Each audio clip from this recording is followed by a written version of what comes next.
देखिए हर खबर यहीं पर, सब्सक्राइब कीजिए TV9 भारतवर्ष।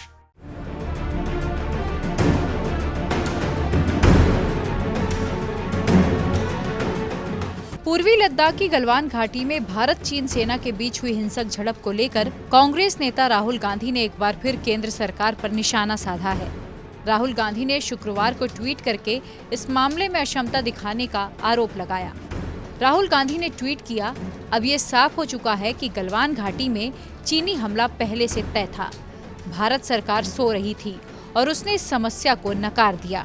इसकी कीमत हमारे जवानों ने शहीद होकर चुकाई है।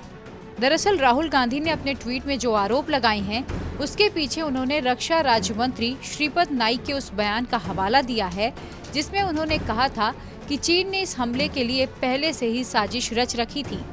केंद्रीय मंत्री ने अपने बयान में ये भी कहा था कि राष्ट्रीय सुरक्षा के मसले पर कोई समझौता नहीं किया जाएगा। भारत की संप्रभुता और अखंडता की रक्षा की जाएगी। वहीं आपको ये भी बताते चलें कि गुरुवार को भी राहुल गांधी ने ट्वीट के जरिए मोदी सरकार पर निशाना साधा था। उनके ट्वीट के बाद विदेश मंत्री एस जयशंकर जवाब देने के लिए उतरे थे। दरअसल गुरुवार को कांग्रेस नेता राहुल गांधी ने सवाल उठाया था कि पेट्रोलिंग पर जाने वाले सैनिकों को बिना हथियार क्यों भेजा गया, जिसके जवाब में विदेश मंत्री एस जयशंकर ने कहा कि सीमा पर सभी सैनिक हमेशा हथियार लेकर चलते हैं।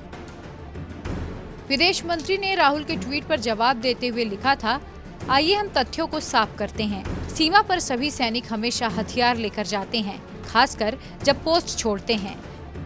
15 जून को गलवान में भी उन लोगों ने ऐसा ही किया। लंबे समय से चली आ रही प्रथा 1996 और 2005 के समझौते के अनुसार फेस ऑफ के दौरान फायर आर्म का इस्तेमाल नहीं करना है।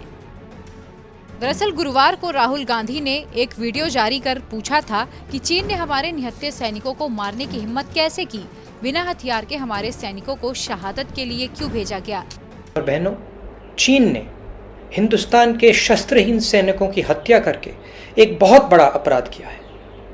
मैं पूछना चाहता हूँ, इन वीरों को बिना हथियार खतरे की ओर किसने भेजा और क्यों भेजा? कौन जिम्मेदार है? धन्यवाद। इसी के जवाब में विदेश मंत्री एस जयशंकर उतरे थे। आपको बताते चलें कि 15-16 जून की रात को चीन के साथ डी-एस्केलेशन की प्रक्रिया के दौरान भारतीय और चीनी सैनिकों के बीच LAC पर गलवान घाटी में काफी हिंसक झड़प हो गई थी, जिसमें भारतीय सेना के 20 जवान शहीद हो गए थे। इसके बाद से ही देश में जगह जगह चीन के खिलाफ विरोध प्रदर्शन किया जा रहा है। वहीं विपक्ष भी सरकार पर लगातार हमलावर है।